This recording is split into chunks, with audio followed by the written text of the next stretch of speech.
Hello dear students, today we are going to start moral value of class first. So if you are watching this video, you have to open your book and listen to me carefully. So let's continue dear students. So dear students, as we know that in my previous video we have completed lesson number 5 and also exercise of this lesson, and today we are going to start lesson number 6 which name is being honest. तो बच्चों आज हम lesson number 6 start करेंगे जिसका name है being honest यानी ईमानदार होना। जैसे बच्चों यहाँ पर एक स्टोरी है, उसको पहले हम रीड करेंगे, उसके बाद इस लेसन की एक्सरसाइज को देखेंगे। तो चलिए मैं स्टार्ट करता हूँ। सब बच्चों को ध्यानपूर्वक देखना है और समझना है। तो बच्चों आर यू होनेस्ट और नॉट यानी शुरू में कहा गया है कॉल टू माइंड, यानी आर यू होनेस्ट और नॉट, क्या आप ईमानदार हो या नहीं। What do you mean by honesty, यानी आप ईमानदारी से क्या समझते हो। चीटिंग, किसी को चीट करना, टेलिंग ए लाई या झूठ बोलना। Take things but do not tell anyone, यानी चीज़ों को ले लेना लेकिन किसी को नहीं बताना। डू यू नो, क्या आप जानते हो, how did the wood cutter reward for his honesty, यानी लकड़हारे ने किस तरह से अपनी ईमानदारी का पुरस्कार प्राप्त किया। तो बच्चों ये सारी बातें हम जो है इस लेसन में सीखेंगे। तो चलिए स्टार्ट करते हैं।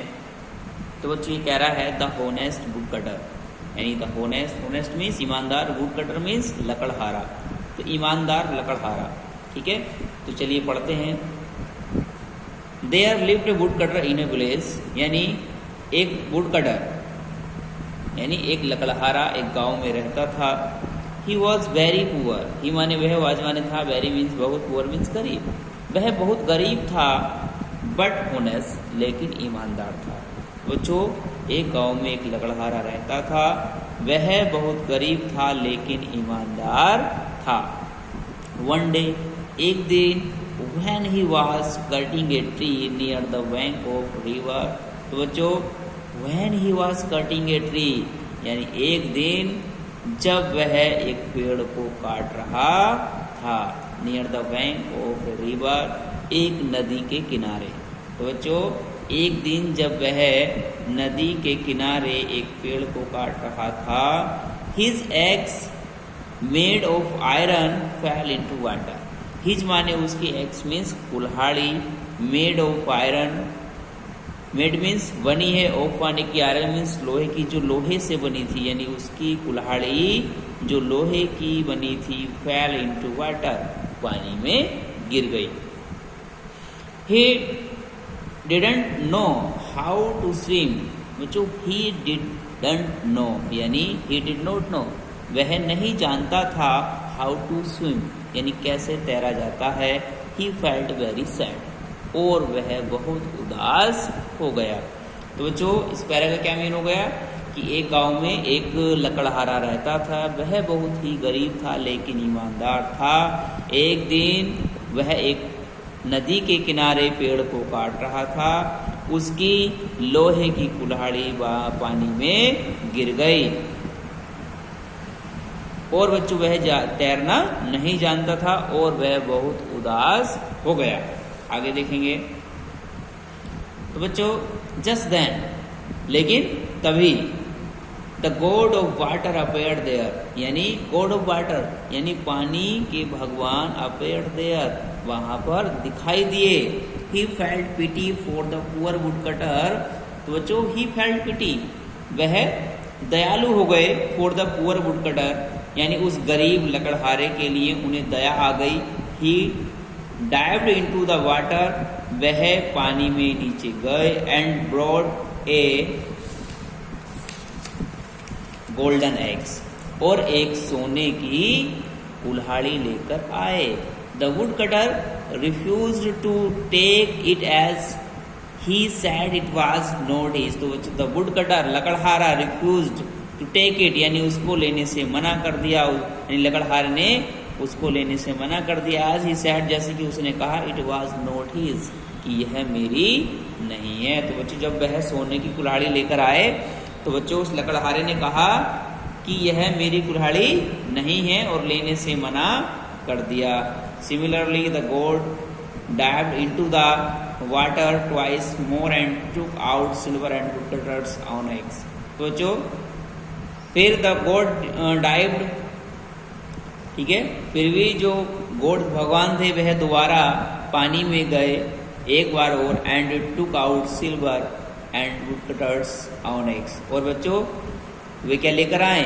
एक सिल्वर कुल्हाड़ी लेकर आए। क्या लेकर आए? एक चांदी की कुल्हाड़ी लेकर आए, ठीक है। The would cutter refuse that the silver axe was not his. तो बच्चों द वुड कटर रिफ्यूज्ड, लेकिन उस लकड़हारे ने इनकार कर दिया that the silver axe was not his, कि यह चांदी की कुल्हाड़ी मेरी नहीं है। The poor man was very happy to see his own axe. The poor man was very happy. तो बच्चों वह गरीब व्यक्ति वॉज वेरी हैप्पी, बहुत ही खुश हुआ था, to see his own axe, अपनी क्या देखकर? अपनी कुल्हाड़ी देखकर। The god was pleased at his honesty. तो बच्चों ईश्वर ने यानी उस भगवान ने was pleased at his honesty, उसकी ईमानदारी की प्रशंसा की। He gave the poor man all the 3 axes in reward. तो बच्चों ही गेव, उन्होंने दी, द पुअर मैन, उस गरीब व्यक्ति को, ऑल द 3 एक्सेस यानी तीनों कुल्हाड़ियां, इन रिवार्ड, तोहफे में। This incident reflect his honesty. तो बच्चों यह कार्य उसकी होनेस्टी, उसकी ईमानदारी को दर्शाता है। There is great pleasure and power in act of honesty. तो बच्चों there is a great pleasure, यानी यह एक महान प्रसन्नता है, यह महान प्रशंसा होती है, एंड पावर और शक्ति होती है इन एक्ट ऑफ ऑनेस्टी, यानी ईमानदारी के प्रदर्शन में। तो बच्चों ईमानदारी के प्रदर्शन में ग्रेट प्लेजर होता है, यानी महान प्रसन्नता होती है, और पावर होती है, शक्ति होती है, ठीक है बच्चों। तो बच्चों इस लेसन में हमने क्या पढ़ा? इस लेसन में हमने पढ़ा कि एक गरीब लकड़हारा था, ठीक है, जो बहुत ही गरीब था लेकिन ईमानदार था। तो बच्चों एक दिन वह क्या कर रहा था? एक नदी के किनारे पेड़ को काट रहा था और उसकी लोहे की कुल्हाड़ी क्या हो गई? पानी में गिर गई और वह तैरना नहीं जानता था। वह बहुत उदास हो गया, ठीक है। लेकिन तभी पानी के ईश्वर दिखाई दिए और वह उस लकड़हारे के लिए दयालु हो गए। उन्होंने पानी में यानी वे पानी में गए और एक क्या लेकर आए? पहले सोने की कुल्हाड़ी लेकर आए, लेकिन उस लकड़हारे ने इनकार कर दिया कि यह सोने की कुल्हाड़ी मेरी नहीं है। तो जो वह पानी के देवता फिर से पानी में गए और एक दूसरी कुल्हाड़ी लेकर आए जो चांदी की थी, लेकिन उस वुड कटर ने, लकड़हारे ने फिर भी मना कर दिया कि यह चांदी की कुल्हाड़ी मेरी नहीं है। लेकिन जैसे ही ईश्वर ने उनको लोहे की कुल्हाड़ी दिखाई तो वह बहुत ही प्रसन्न हुआ। कौन प्रसन्न हुआ? लकड़हारा अपनी लोहे की कुल्हाड़ी को देखकर बहुत ही प्रसन्न हुआ और उसने वो कुल्हाड़ी ले ली। लेकिन जो ईश्वर थे, जो गॉड थे, वह बहुत ही प्रसन्न हुए उसकी ईमानदारी को देखकर कि इसने अपनी लोहे की कुल्हाड़ी को ही अपना बताया, ना कि सोने और चांदी की कुल्हाड़ी को। इसलिए उन्होंने वह तीनों कुल्हाड़ी यानी उसकी लोहे की कुल्हाड़ी और सोने और चांदी की ये तीनों कुल्हाड़ी उसको दे दें, यानी सोने और चांदी की कुल्हाड़ी उसको रिवार्ड में दे दें, तोहफे में दे दें, ठीक है। तो बच्चों इस कहानी से हमें क्या शिक्षा मिलती है कि truth a few honest friend are better, यानी कुछ सच्चे मित्र आर बेटर अच्छे हैं देन मैनी डिसऑनेस्ट फ्रेंड, यानी बहुत से बेईमान मित्रों से। तो बच्चों इसका फैक्ट हो गया कि बहुत से बेईमान मित्रों से कुछ सच्चे मित्र अच्छे होते हैं, ठीक है। तो इसलिए हमें जो है कैसे दोस्त बनाने चाहिए? हमें जो है सच्चे मित्र बनाने चाहिए, सच बोलने वाले दोस्त बनाने चाहिए, ठीक है, क्योंकि वे बेईमान लोगों से क्या होते हैं? अच्छे होते हैं। तो जो आज मैंने इस लेसन का आपको अच्छे से मीनिंग पढ़ाया है, उम्मीद करता हूँ आपको सब कुछ समझ में आ गया है। तो आज के लिए इतना ही रहेगा, ठीक है, नेक्स्ट वीडियो हम बात करेंगे इस लेसन की एक्सरसाइज की। जब तक के लिए थैंक यू, मिलेंगे नेक्स्ट वीडियो में।